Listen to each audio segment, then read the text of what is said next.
后来，这个后日10月25，台湾光复节满75周年。这个独派的团体台澎党今仔日举办记者会，讲要甲外交部唔敢讲，予台澎居民知影秘密，讲予大家知。因为历史的文献找到中华民国并无台澎主权的事实，违法理上类论述，呼吁2300万的台湾人民爱来建立一个属于家己的国家。中华民国政权将未取得台澎主权的真相公诸于世。在光复节的前一天，台北党举办记者会，要讲出中华民国外交部唔敢互你知的秘密。2300万台澎人民建立一个真正拥有台澎主权。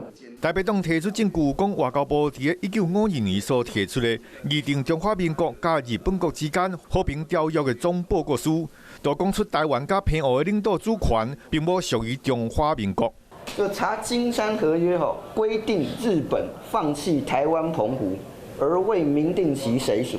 这份合约里面的内容，其实就讲说日本放弃台澎主权，然后就结束了。外交部咧回应讲，对民间政党的政治理念甲诉求并无评论。台北党嘛决定伫10月25，光复节的下晡1点，要伫台北公会堂举办活动，传播台湾独立建国的声音。